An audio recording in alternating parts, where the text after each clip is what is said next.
Here. All right, so hopefully you can all see that.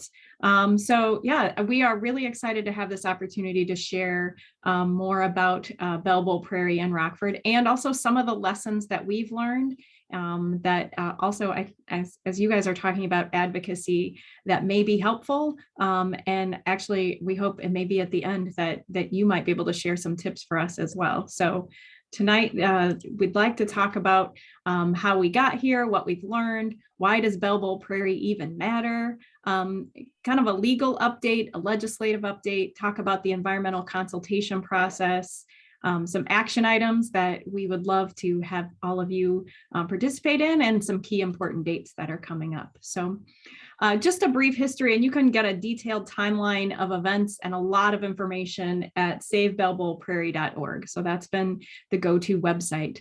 But in 1917, that was the first recorded history for Belleville Prairie, which at that time was known as Camp Grant. In 1946, that prairie became part of it was deeded to the Greater Rockford Airport Authority. So it became publicly owned land by the Airport Authority and had been a former Army camp. In 1957, Dr. Egbert Fell, he learned that the prairie is used for grazing, and he works to protect and preserve it. And if you've followed some conservation movements in Illinois, you'll recognize that Egbert Fell is the father of George Fell, who was very instrumental in much conservation in Illinois and actually throughout the country and the world. In 1968, the airport destroyed part of the prairie, but on May 28th, the Governor Sam Shapiro stepped in to save the prairie. And we know that that's important because we know governors have stepped in to save the prairie in the past. So keep that in mind for some conversation later. In 1976, it was saved again. And in 1977, the airport passed a resolution to safeguard it. In 1980, the airport manager shared an updated agreement. And those things also have become important as the airport has denied having an existing relationship with the Natural Land Institute. So fast forward to more modern day activities. In 2018, there was an environmental assessment conducted for the airport's midfield expansion project. There was an issuance of a FONSI, a finding of no significant impact, basically saying that this project wouldn't have an impact on any endangered or threatened species. And in September of 2021, the construction work started. In August, the rusty patch bumblebee was found on the site. And then in September, throughout much of September, conservation advocates formed the Save Belleville Prairie group, and the airport agreed for a temporary hold on the construction until November 1st because of the bee. Throughout October, much of the pressure built. There was a lot of local, regional, and even national media attention that was brought to Belleville Prairie. But the airport showed no signs of being willing to compromise or to halt the destruction of the prairie. So in the end of October, on the 26th, the Natural Land Institute filed for injunctive relief. But 2 days later, the airport released a statement halting the destruction of the prairie until March 1st and said they were reopening consultation with the FAA and the U.S. Fish and Wildlife Service. But throughout the fall and throughout November and December, the airport has basically dug in their heels. They've said that they plan to continue the construction as planned. Governor Pritzker visited the airport as a PR visit for some work that was being done and some development, and said that we can have both here, both airport and prairie. IDNR reissued their consultation. In November, there was another airport board meeting. Several people spoke up for the prairie. The Natural Land Institute has filed their 60-day notice of violations of the Endangered Species Act to the environmental agencies. In December, IDOT, at the very beginning of December, announced $3.6 million was being awarded to the Rockford Airport through the Rebuild Illinois funding. Rebuild Illinois funding that's available. And that $3.6 million project is the very road that would destroy the prairie. What IDOT officials have said, though, is that this money can't be used to pay for work that's already been done. It can only be used for approved work going forward. And they've made it clear in what they've said to the advocates that this money could be used for to pay for the redesign work. And then in December, also the airport sued NLI for a motion to dismiss. And that's when they said that NLI had no standing to sue because they had no interest. In January, just last month, NLI has filed their response, and that they've pulled together a lot of documentation proving their long relationship with the airport and with Belleville Prairie. The federal agencies also filed a motion to dismiss. And just recently, within the last week, the NLI lawyers have sent a letter to the defendants, to the airport and the federal defendants, asking for some clarification, and the airport responded to NLI. We'll go a little bit more into that, into the legal update, but essentially they've said, we still plan to destroy the prairie and continue. But I wanted to talk a little bit about what we've learned through the process in September and October, and especially October, as momentum built, and we learned how do you get an airport to stop their destruction, or at least temporary hold. We know that constituency, people being connected and people caring about that matters. We know that people need to be paying attention to their local natural areas. They are the eyes, the ears, and the feet on the ground to see what happens. It was local birders who first spotted the bulldozers at the prairie and alerted the Natural Land Institute. We also know that the laws aren't written necessarily to stop bad development. There are always ways around it, and that alternatives can be proposed, but the laws aren't necessarily written to stop bad development, but people still can through advocacy efforts, through media and advocating to elected officials. We know that social media and traditional media both matter. The Facebook page, the Twitter account, Instagram, those have all been instrumental in alerting people, not just in the region, but throughout the state and even the nation. And traditional media matters. There's been a lot of coverage from some public TV stations, radio, but also the local newspapers and even some of the Chicago papers as well.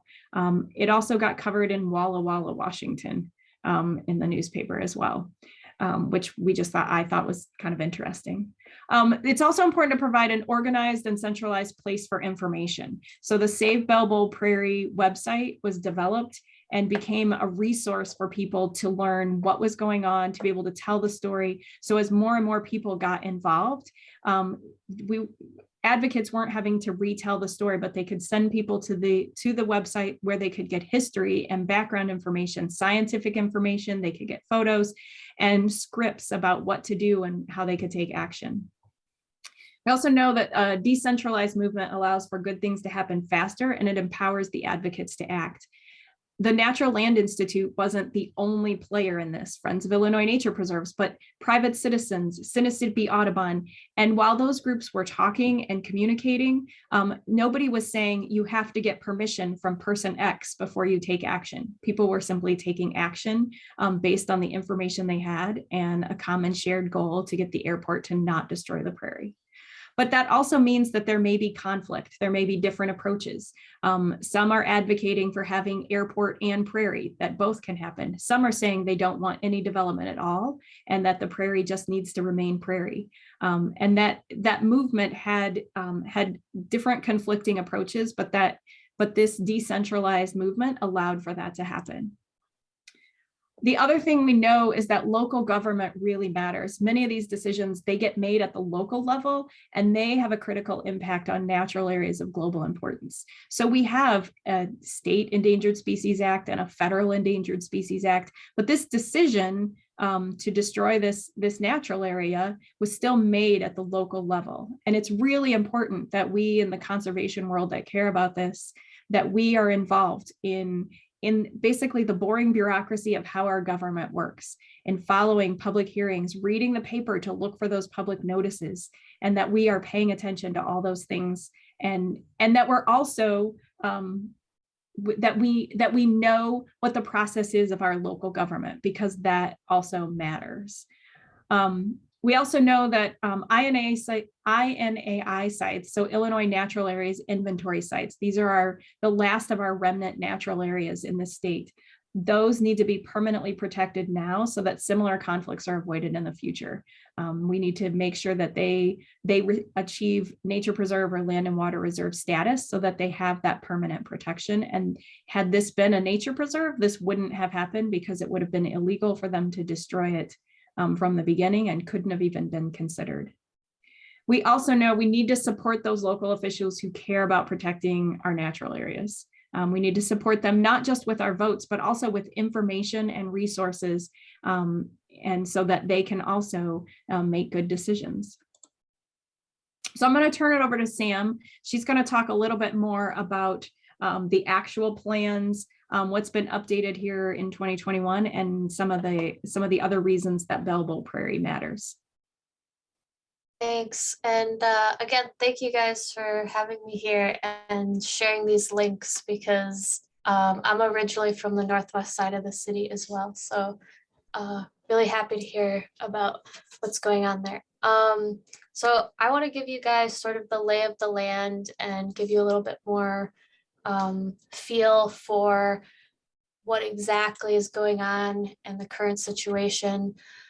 This is the latest plan showing the current phases of the airport expansion, and the Belleville Prairie is outlined in yellow. It was 24 acres in total. Unfortunately, the very north end, the Belleville, which is where the prairie got its name, was bulldozed in October as people started to become aware. But I want to draw your attention to the red road here that I guess the airport feels like is really important at this point, but this is the current situation that we're dealing with, is that they really want to build this road that will then be the first step to then lead to the rest of the expansion that you can kind of see here. Yeah, if you could go, thanks. So here is an aerial image of the latest work that was done out there before we started getting all the snow. You can see the road has already mostly been built and they're just waiting to get the green light to go right through the prairie. You can see over on the north side, which I guess would be on the left of the screen, where the Belleville was, that was that natural amphitheater that was kind of also partially constructed by the Army back when it was Camp Grant during World War I. And then I also want to point out on the north side of the slope, you can kind of see that they've already started to encroach on the prairie kind of in the middle. And that is supposedly around where the rusty patch bumblebee was actually discovered. But they've already started that work even before going through the consultation process. So that's where we're at right now with it. And this slide is just to show, highlight what these areas to the north are. They're basically hoping to put in stormwater detention areas right on top of the prairie, which is unfortunate. That's another thing that they had mentioned maybe taking out, but they've also said they're not going to change their plans. So I think that what we're doing might have thrown them off guard, and now they're trying to figure out a way to be able to go forward with their plans, but they know that they kind of have to comply with the federal laws through FAA and US Fish and Wildlife Service. But yeah, total bummer, total waste. Here's another picture of where they started that work on the northwest side during the rusty patch bumblebee foraging time. I'm assuming that is going to be like the start of like where the water is going to go into a detention basin. You could see the yellow line where they went from what was grass into the prairie and into some of the plum thickets. There is some encroachment on the prairie, but it's all native, kind of good quality stuff that provides for wildlife. So that's unfortunate to see as well. And then this is just showing, the kind of the footprint of the current phase of expansion and what would basically be remaining after the stuff gets built. Which I should also note that that part of the prairie on the south side is the INAI site. So that's really the highest quality portion of the prairie. But it would basically be like a very minimal part that would remain. And then in the next slide, which is even more confounding, is that from the airport's master plan, you could see that they're planning to put in a third runway. So I'm not sure if the graphics will work on this, but the prairie's kind of in the middle, and the new runway, which is labeled W, will basically, kind of expand the expansion further past the prairie, and probably with all the development and happenings in that area, we're considering it a full loss of the prairie, unfortunately. All 24 acres. Yep, there it is. There's the road, the new runway that is proposed for the future. And then interestingly enough, this is the current Beltline road that they want to add that red part for to improve efficiency of trucks being able to go in and out of the area. And in this master plan, they're actually planning to change Beltline Road again,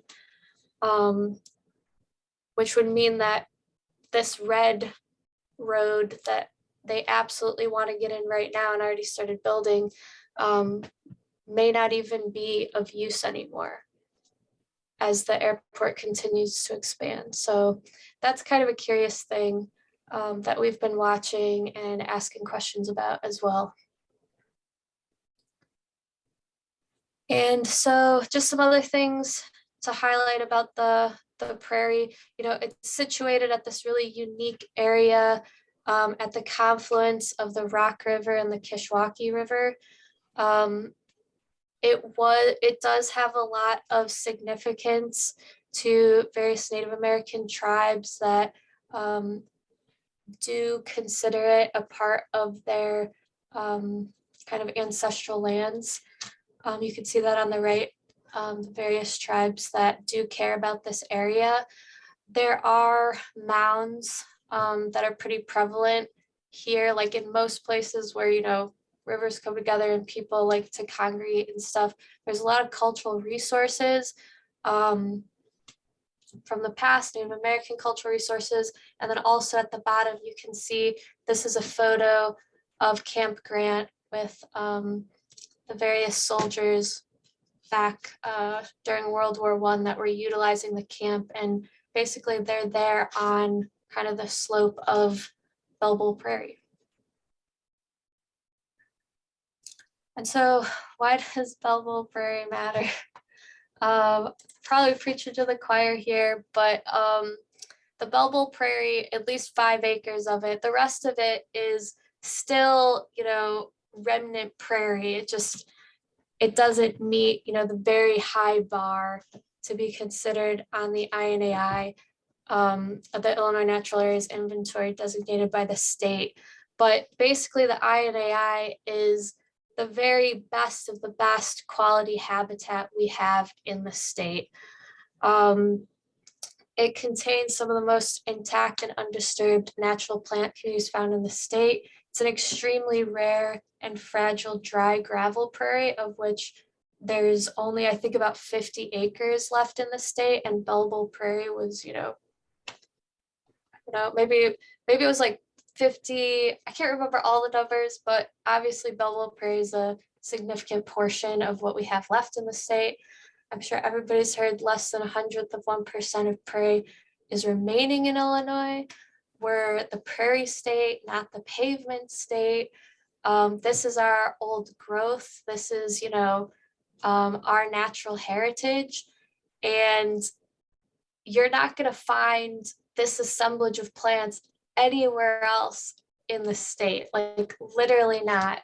I think it's being on the edge of two ecological divisions in the state. There's two plant species that are only found together at this one site.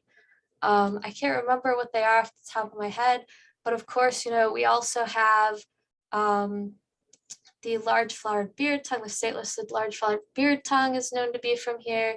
The prairie dandelion, state listed prairie dandelion is known to be from here.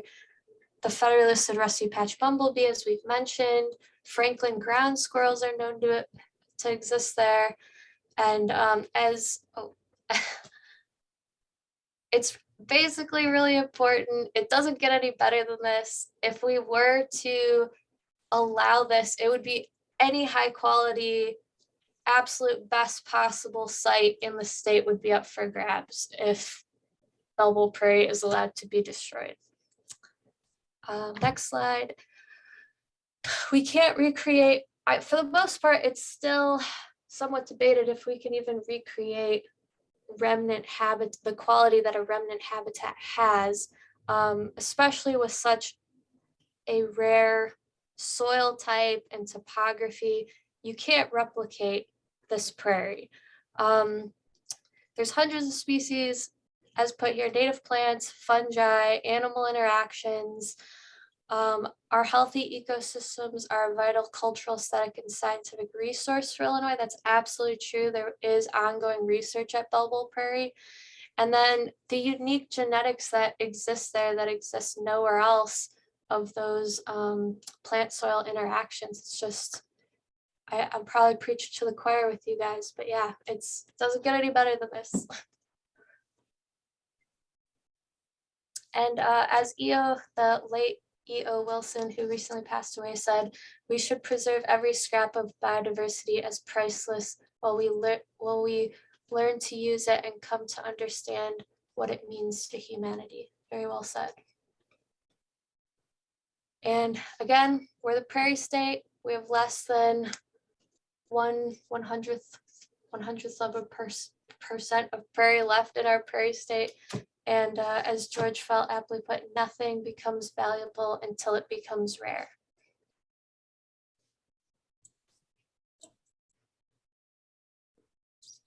And so here's a picture of the prairie that was taken, luckily, by a person from our coalition before everybody was barred from entering the prairie or even going on airport property.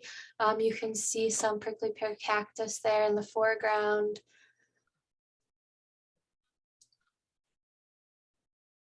Here's some aromatic aster in bloom, very beautiful. Spirabolus heterolepis or prairie dropseed there in the foreground. And in the springtime, the pasque flower is amazing at this site. And then it looks like some prairie gentian, and I believe that's Amorpha fruticosa on the right, it looks like, or lead plant maybe. But yeah, super high quality stuff. I mean, where do you see these things, really? But I'll give it back over to Amy. Thank you very much, Sam. So we'll keep moving a little bit about the update and kind of where things stand. So we've talked about, like, how did we get here and why does this even matter? Like, why are so many advocates working on this? And Sam, we know that this is a group that cares because you're showing up, but also, we want to make sure that we all know how to talk about why this even matters and why should the airport save it. So I want to talk through a few different of the processes that are happening kind of behind the scenes, and some of them publicly, some of them behind the scenes. But the legal update, as I mentioned, NLI filed a complaint for injunctive relief and a motion for a TRO, a temporary restraining order, but they withdrew it after the airport agreed to stop construction. The airport in November denied any requests from NLI to mark the Prairie or give any monitoring access. And they said they wouldn't meet with any consultants about the possibility of redesigning. NLI also provided notice that they were going to sue the federal agencies. In December, as we mentioned, the airport filed a motion to dismiss. In January, NLI responded, and the federal defendants responded. So the legal updates that are most relevant to what's going on right now, sorry about that. The NLI has asked the airport several questions as of the 4th. They asked whether or not they intend to resume construction or destruction of the Prairie on March 1st. And would the airport meet with NLI to discuss alternative designs or any settlement proposals? The airport responded just early this week and said they will not enter into any agreements to pause construction.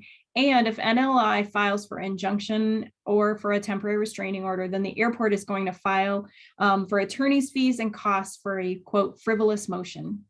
And in that letter, they also state that the current plan for the new road is the only place that road can reasonably go.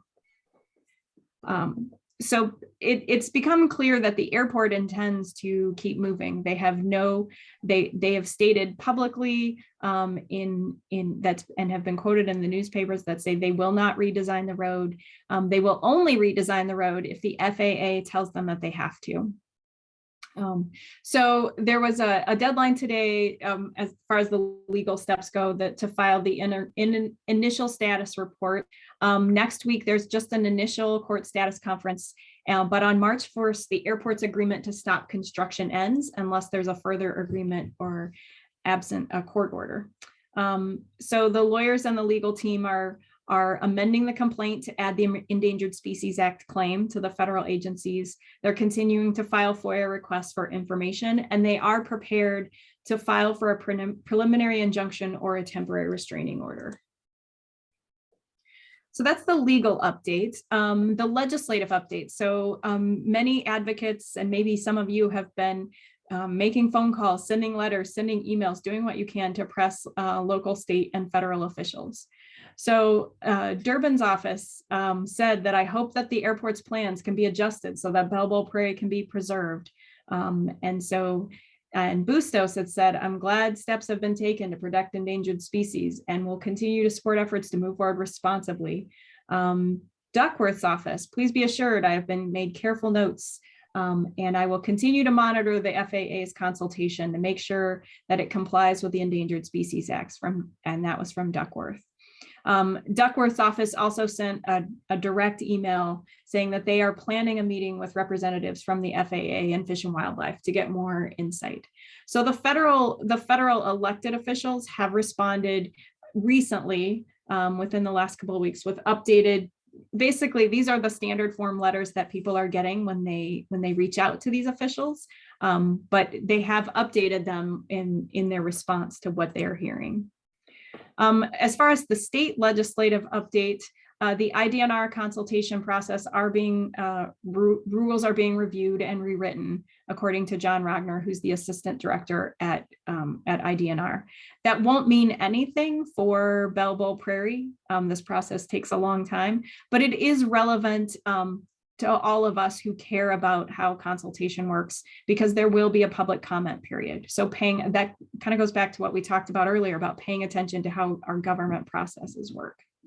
There's been no word from Pritzker, though, since his November 16th statement, where he said, as we protect our environment, we can do so while also creating jobs, that we don't need to have a trade-off here. And he said that when he visited the airport and was asked a question by a reporter.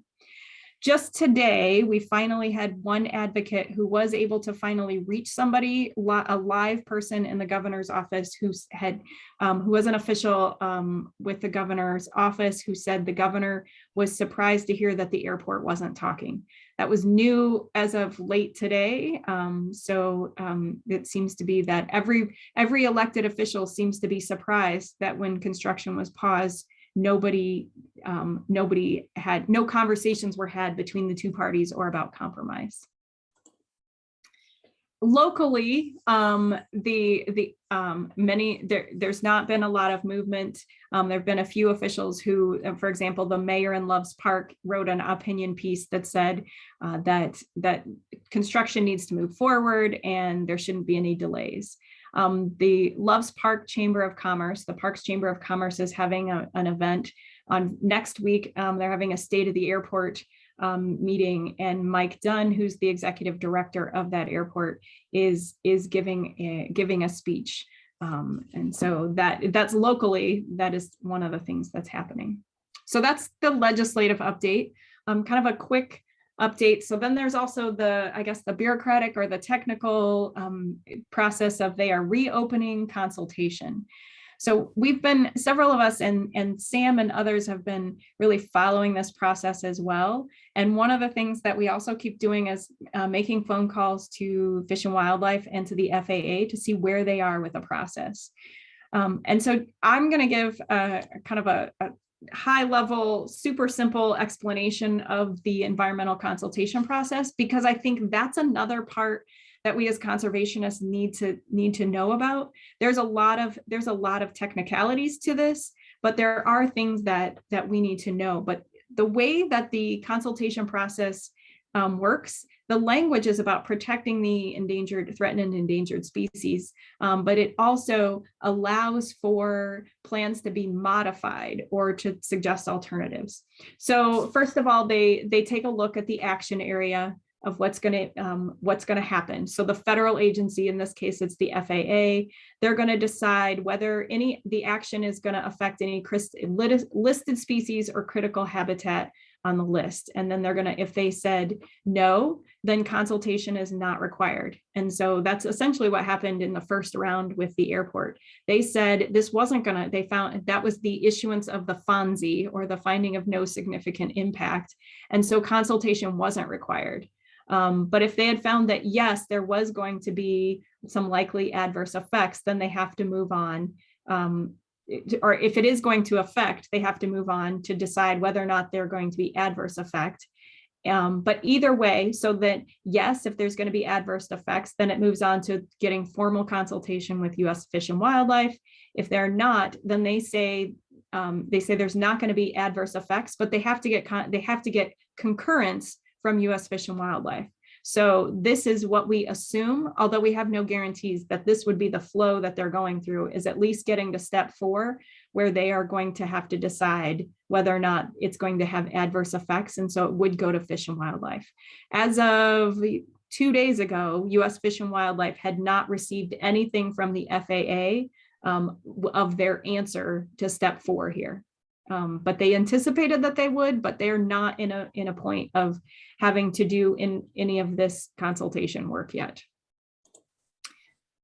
So a couple of things that have also happened. The Section 7 is the section of the Endangered Species Act that tells them basically how consultation will work.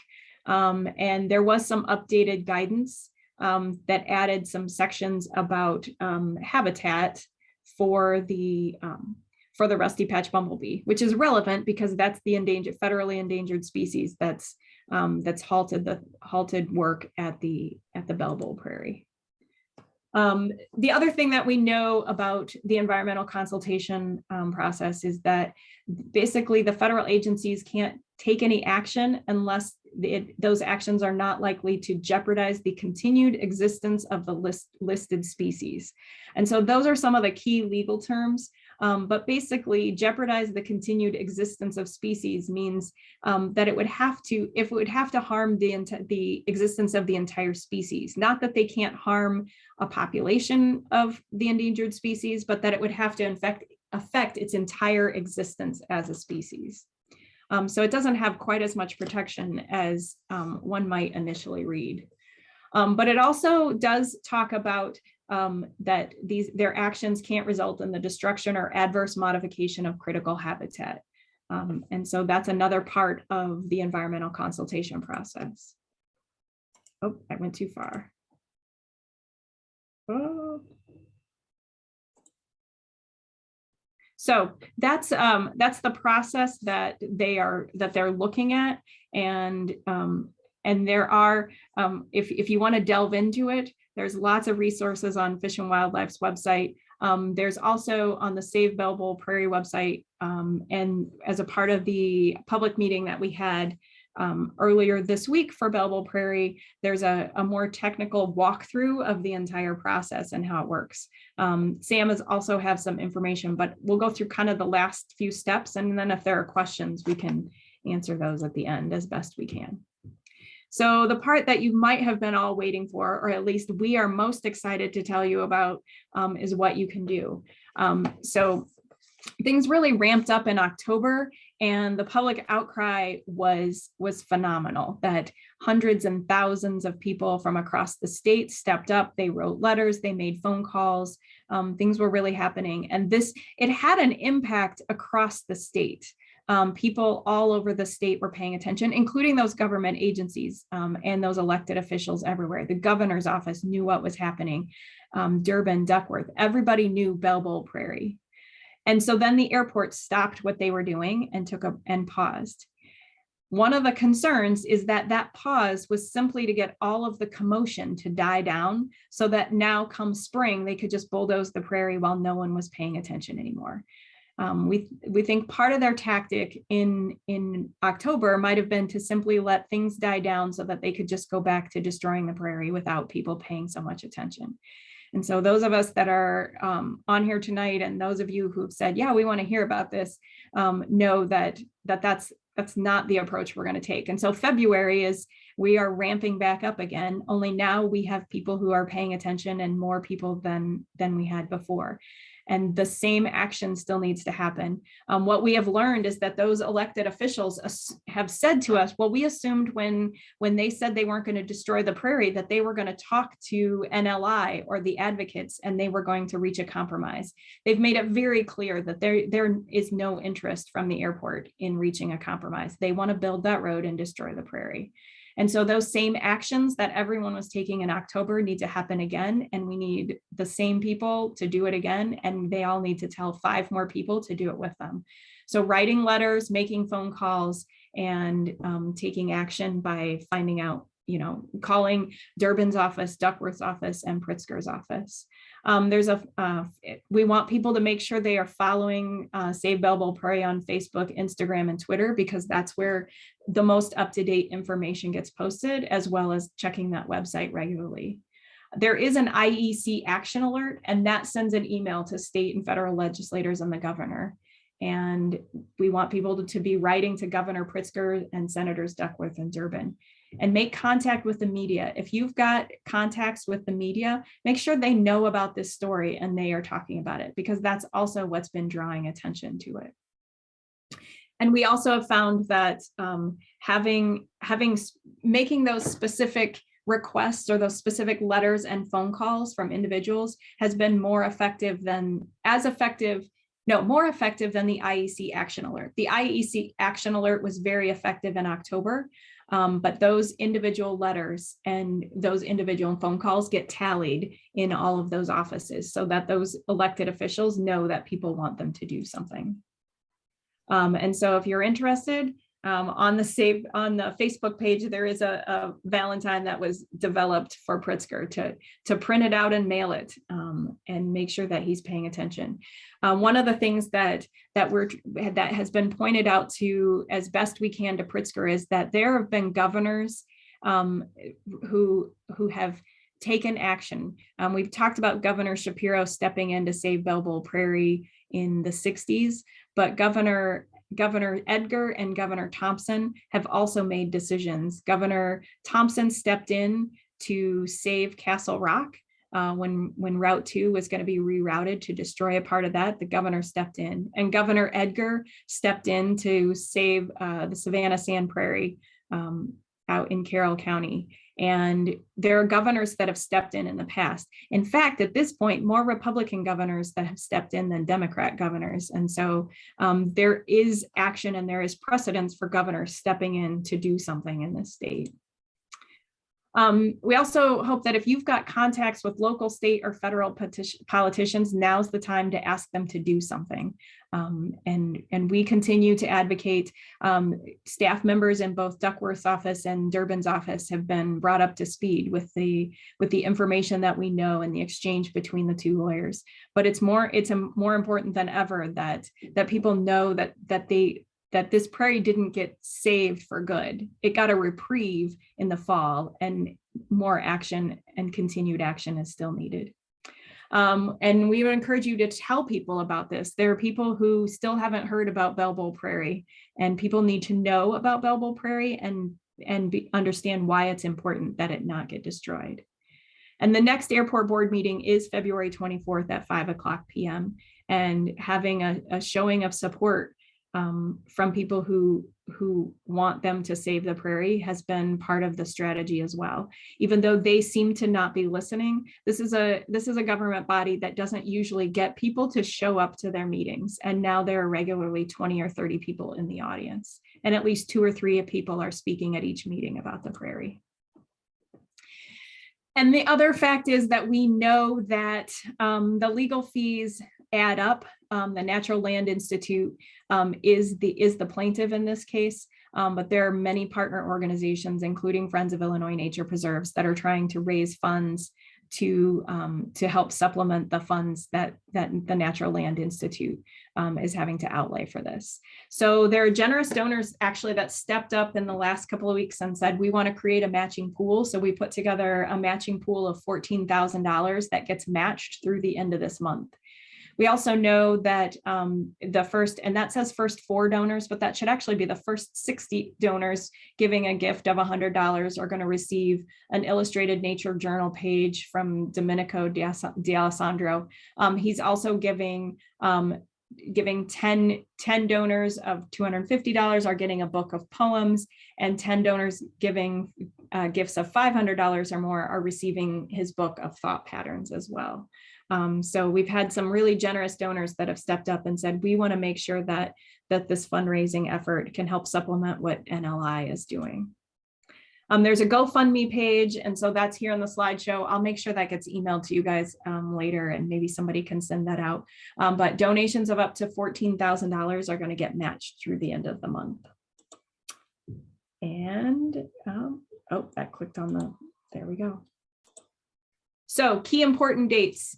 February 21st, that's our next public meeting. We've been having regular monthly meetings and our public meetings for February. We know that there'll be some key updates that will happen next week. So Monday, the 21st, there'll be another public meeting to talk about what's happening. On February 24th, that's the airport board meeting. And on March 1st, construction is scheduled to resume. So those are the kind of the key dates of what's happening next. At this point, I will open it up to questions for either me or Sam, if that works. Thank you, Amy. I don't even know where to start. I mean, I have a whole bunch of questions, but if you haven't noticed in the chat, there are some questions that were asked, and I think one was asked about what is IPAC. That was answered, and then there's been some comments. Please continue to do that, answer questions, or if you'd like to raise your hand, we can call on you that way too. I have a bunch of questions, but I was wondering if you've actually spoken, you or Sam have actually spoken directly to airport board members or those people who were in power, to make this decision and kind of sneak it past those of us who care about environmental issues. And what's their mindset? I mean, is this just are they just ignorant of how important this is, or is their devotion to community and greed and all that stuff just much stronger, and so they just don't care? So there is one airport commissioner, Leslie West, whose husband is State Representative Maurice West. At the public meeting, the Belleville Prairie public meeting in January, Representative West attended that meeting on Zoom, and he spoke about the prairie and how he was in support of reaching a compromise so that the prairie could be spared, and acknowledged that his his wife was an airport commissioner, and he gave out her cell phone number at that time and said she welcomed phone calls from people. So both Sam and I have spoken to her. What's interesting about this process is it seems that the airport commissioners, that board, the way that it is set up, that this plan didn't come before them for a vote. Like it seems like they are approving bills and they are approving contracts, but not approving the master plan. That is her take on it. And looking back, we haven't been able to find a meeting minutes that tell us when this plan came before the airport, the officials. The other thing is that these are the airport board members, the commissioners, are not elected officials. They are actually appointed by the elected officials. So the mayor of Rockford and of Loves Park and the chair of McChesney Park and then the Winnebago County chair each get to appoint some of the commissioners, the mayor of Rockford appointing most of them. And so they're not directly accountable to the voters. And so that's one of the challenges. The other challenge is that when we talk to them, they seem to, when we talked to Leslie West, she had never even seen a copy of the bylaws. Those bylaws are not available on their website. We have recently sent a FOIA request to get them, but we're not sure. It seems unclear who, besides Mike Dunn, the airport director, and Zach Oakley, the director of operations, who has the authority to make these decisions. And it seems as though the airport commissioners have given the airport executive director complete authority to do this. That's not too encouraging. Just to piggyback off, Leslie West, basically, bottom line, she says, it's not us and we can't do anything to change it. Wow, that's called passing the buck. Then I got a question from Jan. I see you, Pat, too. I'll get to you. I assume this area was never farmed. Why is that? Oh, and then Samantha answered it. Yeah, so Go ahead, Samantha. You can answer it again for everyone. sure, yeah. It's just not prime farmland. It's a pretty steep slope. You could probably tell from the pictures. Very dry and gravelly and just poor soil, no nutrients. So a lot of sort of our remnants that we have in the northern part of the state, like maybe out at Nachusa grasslands and stuff, were spared for that very reason, just because they were not worth people putting the time and energy to farm them. Thank you, Sam. Pat, you had a question. Yes, I had two questions. One is, usually there's required mitigation in projects, and I was wondering, not that would solve the problem, I am not going there, but has anybody talked about mitigation? And second of all, I'm kind of surprised that with the airport so close to the Prairie already, that the Prairie still exists in such good condition with salt runoff and oil and everything else. I'm just surprised it's still in that good condition. So maybe that's just a commentary, but I'm also just kind of interested as to whether anybody's been proposing mitigation. I could take that one. It looks like in the original environmental assessment, there was some commentary about going into an agreement with the Winnebago County Forest Preserves nearby in regards to maybe like some impacts to forested area. As we've looked into that, the Forest Preserves never received any kind of word or anything. They were never approached about any type of agreement. As far as mitigation, nothing has been proposed or talked about.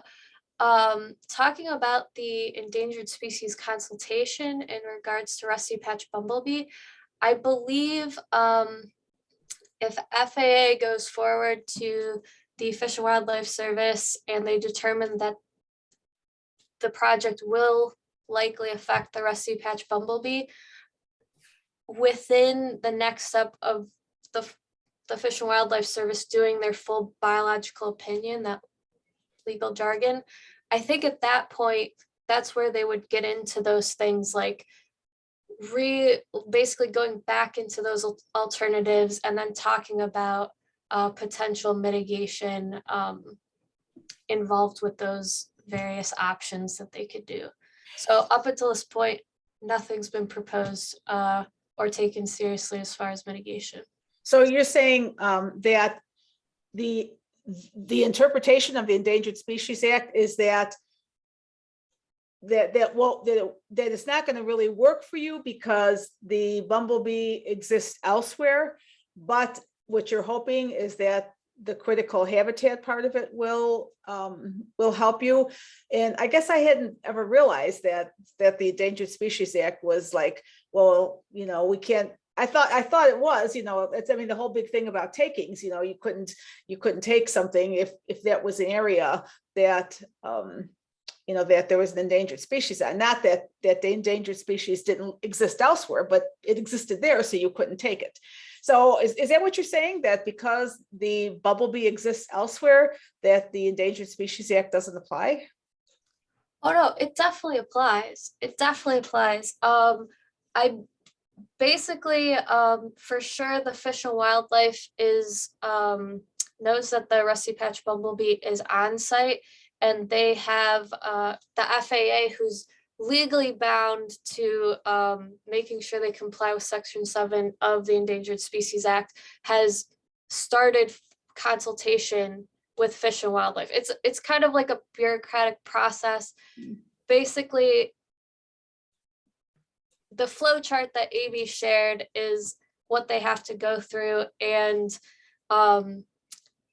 basically they're saying it will impact it. They have to address the fact that rusty patch bumblebee is there in some way, and really the nuts and bolts of that would be sorted out in the biological opinion. So yeah, you can't just go in and take without going through that process. Now, let's say they go through the biological opinion and they come up with a bunch of alternatives, and the one that they decide upon is they can't possibly move it. We can plant prairie, we can plant, you know, 30 acres of prairie over here. Maybe this will be mitigation enough. Really, Fish and Wildlife will have to determine if they destroy Belleville Prairie, is this going to jeopardize the future existence of the species? And so from what I understand, that happens very rarely. Unfortunately, that threshold of like, what is really that point where the species is going to go extinct? And only at that point, like when they say it's really going to go extinct, can Fish and Wildlife actually stop a project. But the good thing about the consultation process from our point of view is that when the Fish and Wildlife has to do the biological opinion, that can take a long time and require surveys of the site. So we're hoping that this consultation drags out the review process and is more costly to the airport, that they just decide, you know what, let's not continue this, let's just go around it and not do all these expensive surveys and take, you know, another year of back and forth with Fish and Wildlife to get that far. That's our hope. But for the most part, I don't think going through the long process that it would lead to a jeopardy decision. But it's kind of just the way that the law works. But it could make them take a lot of steps through the process. That would be that they might say, oh, it's cheaper to redesign, or the mitigation and all of the things they would have to do to basically make up for the fact that they're taking critical habitat could also be more expensive than saying, oh, we should consider alternatives. It seems right now they've just blindly said, we're not considering any alternatives. This is just where the road. Well, it sounds like there's an ego involved, not a rational decision-making process. So I hope your assessments are fine. I agree with that. I see Barbara has their hand up. I'll get to you, Amy. Yeah, so So mostly what you have, what we're talking about is federal protection, which is certainly understandable since there is a federally endangered species. And I mean, I must say, I don't know very much about Illinois protection of species. I've heard that it's a lot weaker than the federal stuff, but with at the at the state level and at the local level, do you have any hope? I mean, you've got one mayor who is saying, "Go airport, go." Is there any? I mean, do you have any hope of? Well, I guess I've got a couple of questions. Are there any required Illinois permits or anything going to be involved here? I mean, that would take account of ecological considerations. And do you have any hope that any, municipal officials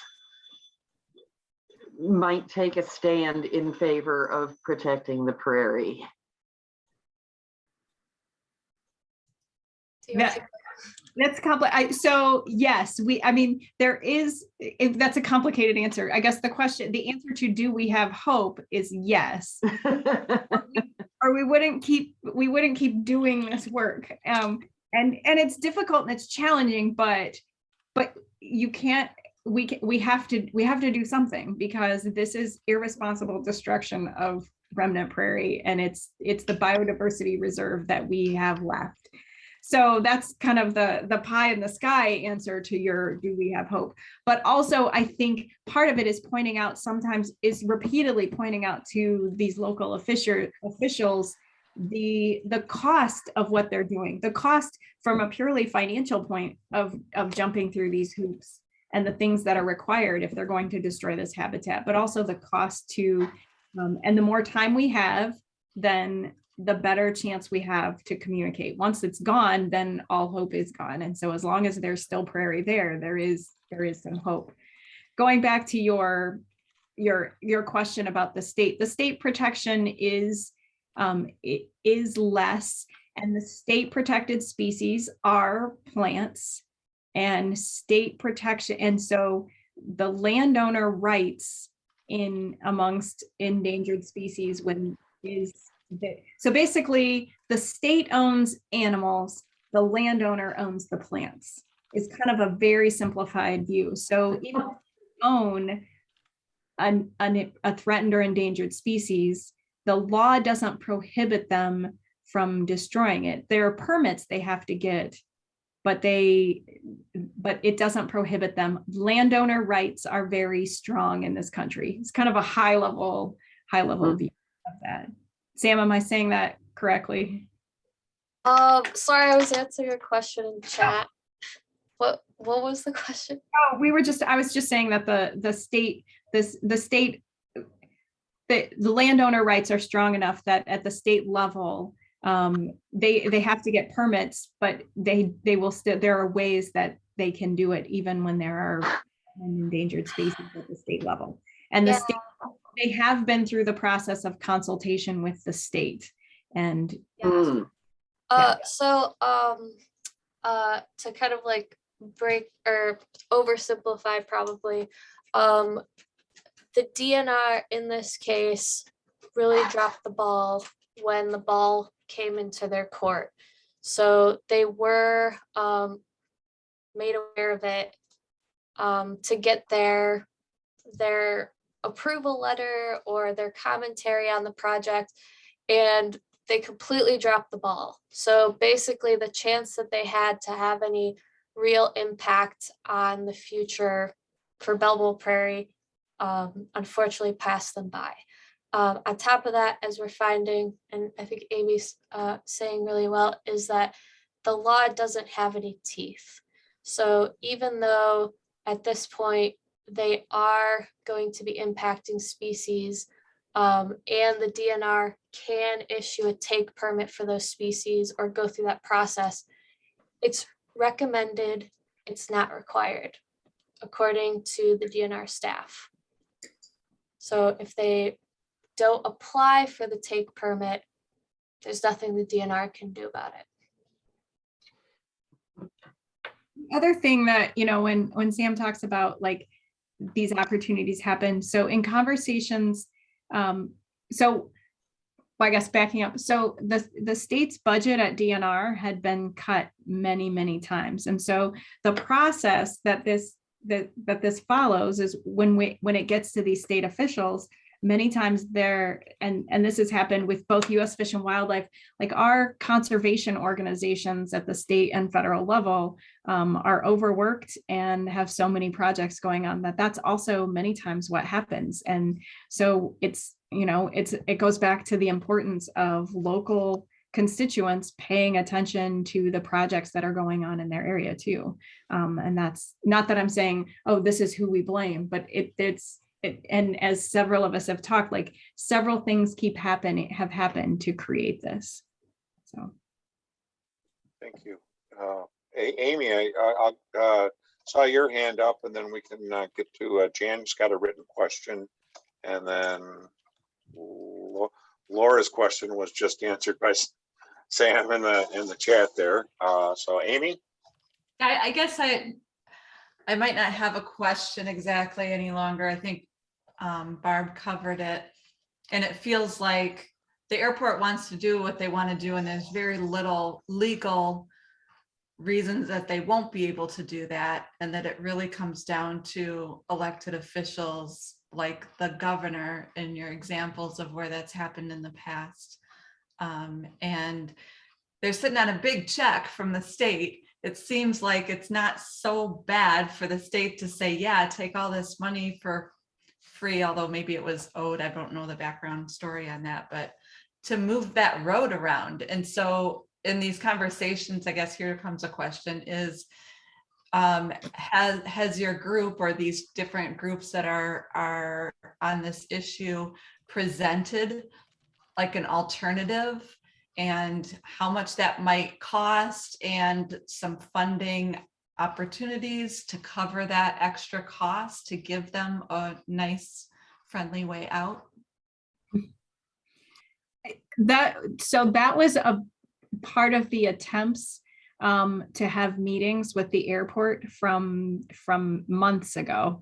That in fact, NLI had reached out to engineers who had experience in working with airports, who have green infrastructure experience, and had assembled a team and was ready to meet with them to start talking about it. So part of the challenge with redesigning and helping and trying to figure out the cost is that it's been very difficult to figure out what's the exact plan that necessitates this road that destroys the prairie. The plan that we looked at that was in the environmental assessment, even that, as we've looked at it, doesn't really make a lot of sense entirely, because we're not airport designers and because we don't know what the long-term plan is. And the airport has been unwilling to have conversation. In fact, one of the conversations we had with Leslie West, one of the commissioners, was she said, I'm going to talk to Zach Oakley and ask that we can have a public meeting to at least discuss this. And Zach's answer to her was, the time for those conversations has passed. It's too late now. The road can't go anywhere else.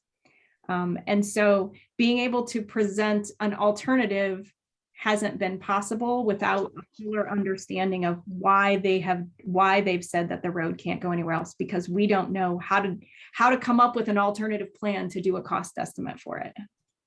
It's okay. So there's all kinds of pro bono attorneys that do things to get people wrongly convicted out. So I guess there's not really a network of pro bono engineers to save a prairie, but it doesn't seem like it's that complicated. It seems like an engineer that's worked on these airports would know those kind of things. I know there's systems out there that give you all of the lay of the land for engineering designs.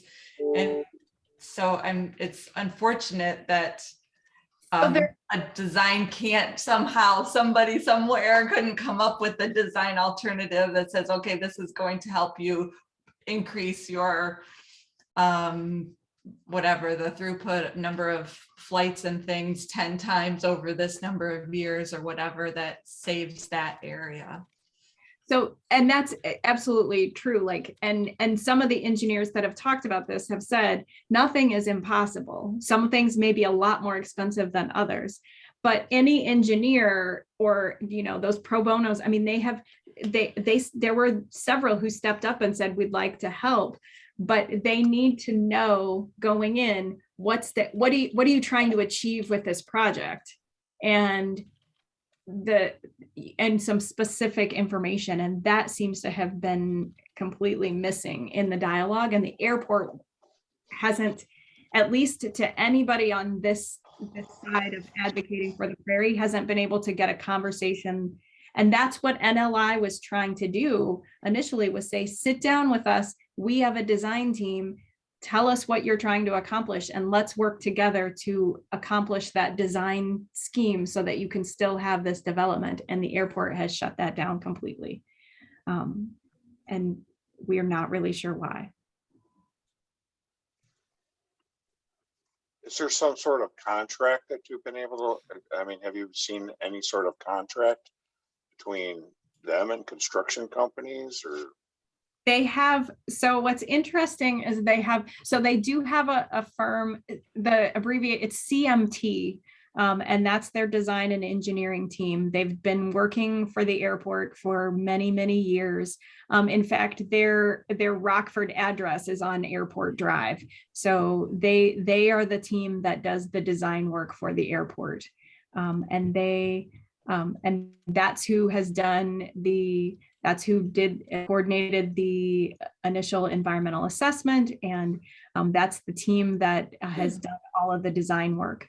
There seems to be so instead of many public projects, if you're familiar with them, there's a team and they do the design and they put together bid documents and the project goes out to bid.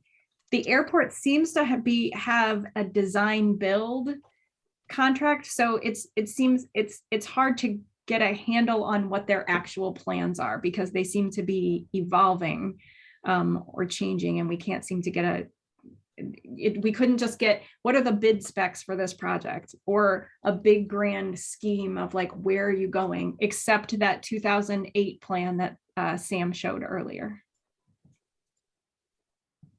Okay. I wonder how CMT is doing as a company.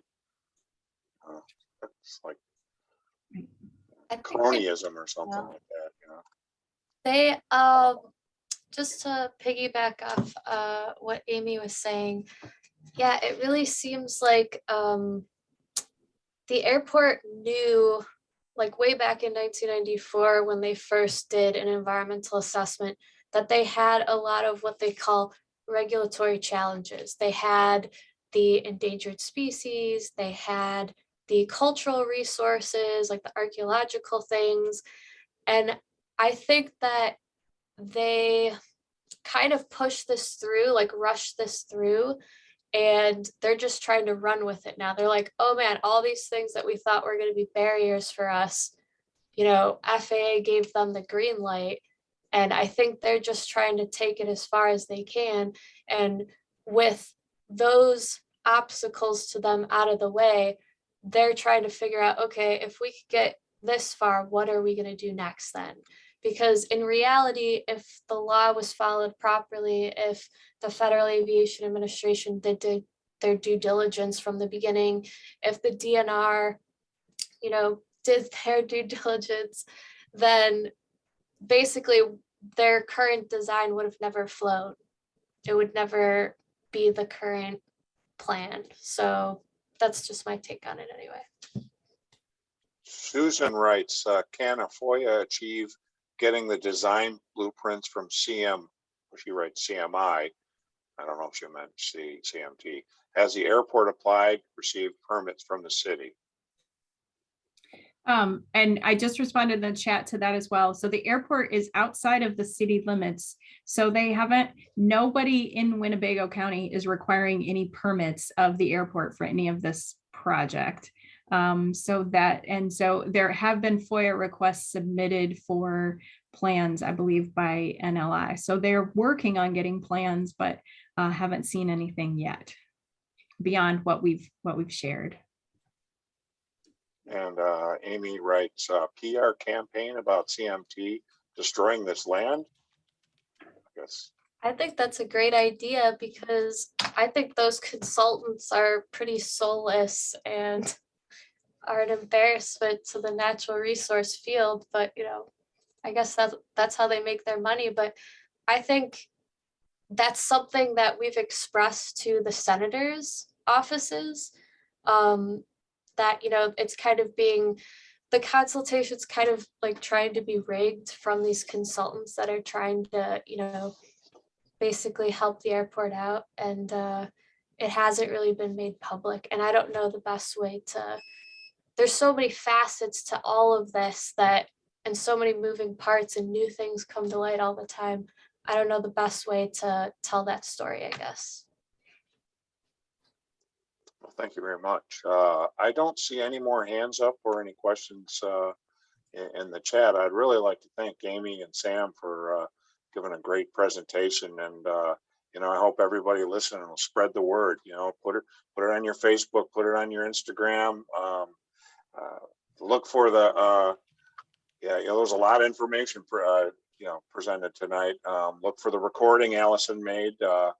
And there will be an email. You can look at it again, you know, and I'm saving the chat too, something I always do. And if you'd like that, just email us at the NWCC Sierra Club at gmail.com. And if there's not any more comments, next month, Allison wrote that our program will be about local birds, attracting them to your yard and how to help with bird conservation.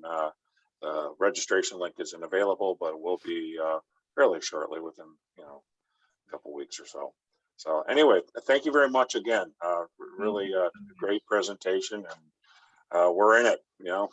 Great. Thank you. Thanks, guys.